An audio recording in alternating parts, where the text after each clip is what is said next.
आरती प्रीतमपुर शहर में रहती थी।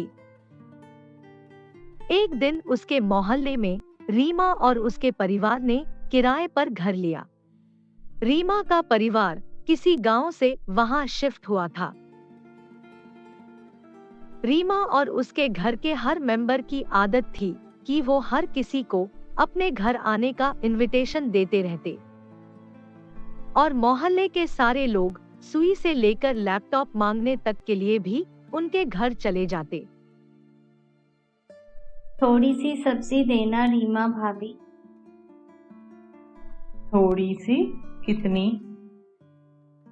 बस जितनी इस कटोरी में आ जाए।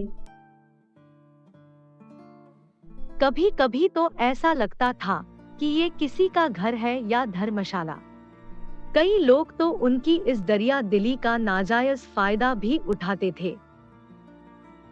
एक दिन दोपहर का समय था। सारे मोहल्ले में सन्नाटा था। रीमा और उसका पति अपने कमरे में सो रहे थे। तभी रीमा के हाथ को किसी ने छुआ। रीमा हड़बड़ाती हुई उठी। उसने देखा कि मोहल्ले की एक थोड़ी बुजुर्ग सी महिला उसके बेडरूम में खड़ी थी। रीमा उसे देखकर चौंक गई। रीमा, तू सो रही थी क्या? एक बार तो रीमा का दिल किया कि उस महिला को उठाकर घर से बाहर फेंक दे। कुछ देर चुप रहकर रीमा बोली, नहीं आंटी, जाग ही रही थी बस। मैं भी सोचूं, तू तो कह रही थी कि तुझे तो दिन में आराम करने को ही नहीं मिलता। आपको कुछ काम था मुझसे? हाँ, वो मेरे हाथों में दर्द था ना। तेरे अंकल आने वाले हैं, 4 चपाती ही बना दे तेरे अंकल के लिए।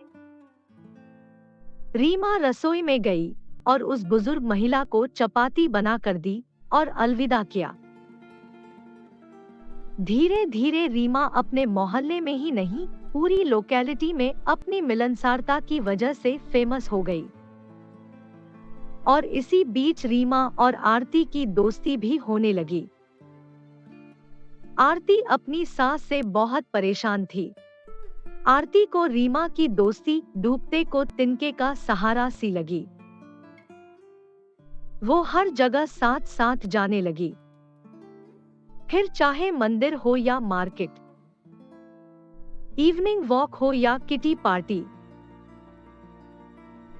लोगों को भी उनको एक साथ देखने की इतनी आदत हो गई थी कि अगर किसी दिन रीमा या आरती अकेली दिख जाती तो सब उससे पूछने लगते, आज आपकी सहेली नहीं आई?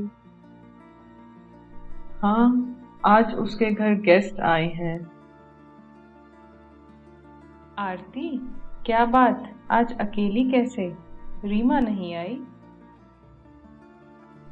हाँ, वो रीमा घर पर नहीं थी आज। उनकी दोस्ती से मोहल्ले की चुगलखोर महिलाओं को जलन होने लगी थी।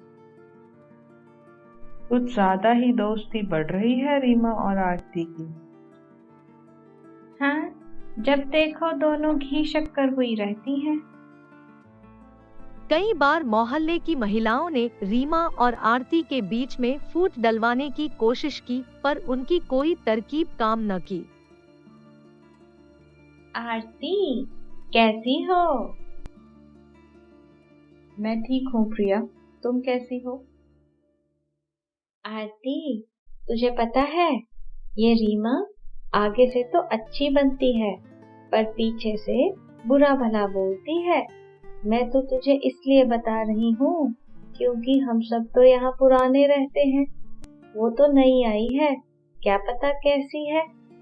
मैं तो कहती हूँ वो जल्दी जाए यहाँ से।